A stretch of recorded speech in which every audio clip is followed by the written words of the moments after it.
Hi అండి, నమస్తే. Sharada Gudimetla YouTube ఛానల్కి స్వాగతం, సుస్వాగతం. ఈరోజు నేను ఊళ్ళు లేసులు లాంటివి అమ్ముతారండి. దాంతో మనం అందమైన బొమ్మను ఎలా తయారు చేసుకోవాలో చూపిస్తాను. దానికి కావాల్సిన పదార్థాలలో కావాల్సిన వస్తువులల్లో ఏంటంటే ఒక బొమ్మ, ఇలాంటి బొమ్మలు అమ్ముతారు. మనకి 100 రూపాయలు ఉంటుంది ఈ బొమ్మ. ఒకసారి 70, 50కే కూడా రావచ్చు. డిపెండ్స్ ఆన్ ప్లేస్ని బట్టి ఈ బొమ్మ రేటు ఉంటుంది. ఇగో ఇదండి ఊళ్ళు లేస్ అంటే ఇగో ఇలా అమ్ముతారనమాట. ఓకేనా, ఇంకేం కొనుక్కోక్కర్లేదు. మనం ఇలాంటి ఇయర్ రింగ్స్ అవన్నీ దీని ఫ్యాషన్ అంతా కూడా మనం తయారు చేసుకోవడంలో ఉంటుంది అంతేను, ఇవన్నీను. ఓకేనా, దీనికి ఏంటంటే మనం ఒక కార్డు బోర్డు లేదంటే పెళ్ళిళ్ళకి మనకి శుభలేఖలు వస్తాయి కదా, అలాంటి ఆ శుభలేఖని కూడా మనం ఉపయోగించుకోవచ్చు అనమాట. ఇలాగా తీసుకుని దాన్ని ఇలా కత్తిరించుకోవాలన్నమాట. ఇలా కోన్లా కత్తిరించుకుంటే ఈ బొమ్మను ఏం చేస్తామంటే మనం ఒట్టి బొమ్మను ముందర ఇందులోంచి దూర్చేసుకుంటాం. దీనికి ఇలాగ స్టాప్లర్ అయినా వేసేసుకోవచ్చు.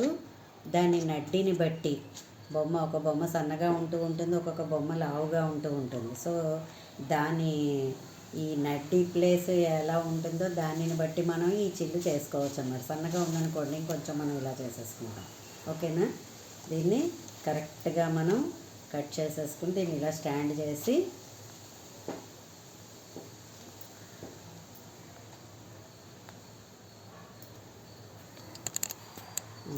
ఇలా స్టాండ్ లాగా అన్నమాట. ఎందుకంటే మనకి ఇలా కోసుగా వస్తుంది కదా, ఇదంతా కూడా మనం సమానంగా కట్ చేసేసుకోవాలి. కట్ చేసేసుకుని ఇలా అతికేసుకున్న తర్వాత దీనిలో బొమ్మ దూర్చేసి మనం ఏం చేయాలంటే ఆ తర్వాత మనం ఈ లేస్ తీసుకుని ఇలాగ మనం 2 కలర్స్ లేసులు తీసుకున్నాం అనుకోండి, ఇది చీప్గా కూడా వచ్చేస్తుంది. రోల్లో అమ్ముతారు, ఇది మీటర్స్ లెక్కన అదిను. సో అలాగా మనం ఈ కింద నుంచి అలా లైన్గా ఫెవికాల్ రాసేసి అలా అతుక్కుంటూ కలరు కాంబినేషన్ సింగిల్ కలర్ కూడా వేసుకోవచ్చు, లేదంటే నేను ఇలా డబల్ కలర్స్ వేసుకున్నాను.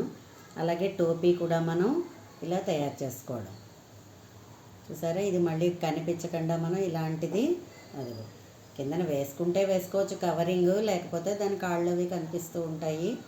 జనరల్గా ఎవరు పైకెత్తి చూడరు కాబట్టి అంత పెద్ద పర్వాలేదు.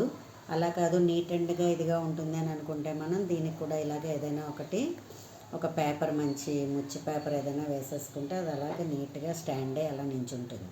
ఇంక ఇటు అటు ఒరిగిపోవడం అన్నది లేకుండా అలా నించుంటుంది. ఇది కూడా చూసారా, టీ గ్లాసులు ప్లాస్టిక్ అమ్ముతారు కదా, ఆ గ్లాసుకి మనం ఇలా రౌండ్ కట్ చేసేసుకుని పెట్టేసుకోవడం. ఆ గ్లాసే ఈ టోపీ. ఓకేనా, దాని చుట్టూరా లేదంటే మనం ఇది అట్ట ముక్క కట్ చేసుకుని సేమ్ ఇదే అట్టని, ఎందుకంటే ఇది ఫ్లెక్సిబుల్గా ఉంటుంది కదా, మనకి శుభలేఖలు ఫ్లెక్సిబుల్గా ఉంటాయి. సో దాన్ని మనం తీసుకుని అది ఇలాగ రౌండ్ కట్ చేసుకుని చిన్న చిల్లు, ఈ గ్లాసు మనకి ఎంత ఉందో అంత చిల్లు చేసుకుని అది అందులో దూర్చేసుకుని అది కనిపించకుండా మనం నీట్గా ఇలా పెట్టేసుకుని దీనికి ఇలాగా టోపీ కింద తయారు చేసుకుంటాం. ఓకేనా, దర్శనమ్మ చూసారా రెడీ అయిపోయింది. మీరు కూడా మీ పిల్లల చేత తయారు చేయించండి. సమ్మర్ వచ్చేసింది కదా, సెలవులు అవన్నీను వాళ్ళ హ్యాండ్స్ తోటి వాళ్ళు తయారు చేస్తే మనం కబోర్డ్లో పెట్టుకుంటే చాలా బాగుంటుంది. సో మీరు కూడా ట్రై చేస్తారనేసి అని అనుకుంటున్నాను. నా వీడియో కనుక మీకు నచ్చినట్లయితే లైక్ చేయండి, సబ్స్క్రైబ్ చేయండి. మరిన్ని వీడియోస్ కోసం బెల్ ఐకాన్ని క్లిక్ చేయండి. ధన్యవాదములు.